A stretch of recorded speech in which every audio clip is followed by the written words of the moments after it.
गुरु के चरनिया रजधानिया हो, एमे बहै निर्मल धार।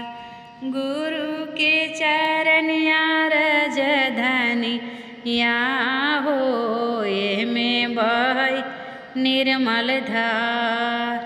गुरु के चरनिया रजधानिया हो, एमे बहै निर्मल धार।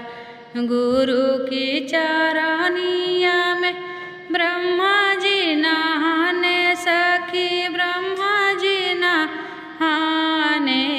गुरु के चरनिया रजधानिया हो, जेमे बहै निर्मल धार।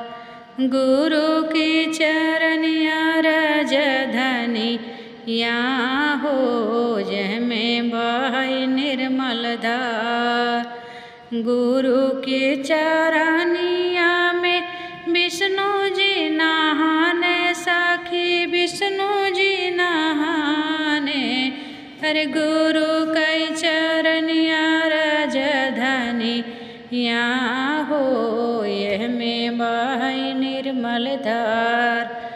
गुरु के चरनिया रजधानिया हो, एमे बहै निर्मल धार।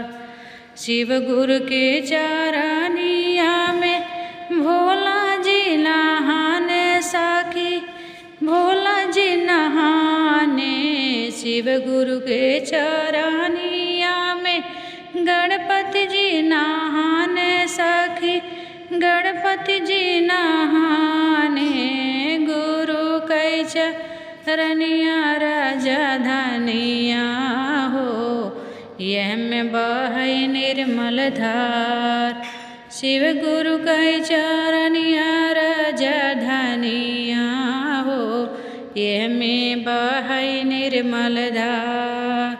शिव गुरु के चरनिया में राम जी नहाने, सखी राम जी नहाने। शिव गुरु की चरनिया में राम जी नहाने, सखी राम जी नहाने। शिव गुरु के चरनिया रजधानिया हो, एमे बहै निर्मल धार। शिव गुरु के चरनिया रजधानिया हो, एमे बहै निर्मल धार। शिव गुरु के चरनिया में शिष्या नहाने, सखी शिष्या नहाने।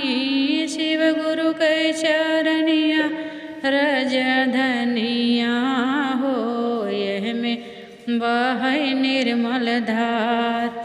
शिव गुरु की चरनिया रजधानिया हो, एमे बहै दया धार। शिव गुरु को चरनिया रजधानिया हो, एमे बहै गंगा धार। शिव गुरु के चरनिया में कान्हा जी नहाने, सखी कान्हा जी नहाने। शिव गुरु के चरनिया रजधानिया हो, एमे बहै निर्मल धार। शिव गुरु को चरनिया रजधानिया हो, एमे बहै निर्मल धार। शिव गुरु के चरनिया रजधानिया हो, एमे बहै निर्मल धार। तो ये प्यारा सा शिव चर्चा का ये गीत अगर आपको अच्छा लगे तो प्लीज़ चैनल को सब्सक्राइब करें, लाइक कमेंट करें और ज़्यादा से ज़्यादा शेयर करें, हमारा सपोर्ट करें। धन्यवाद।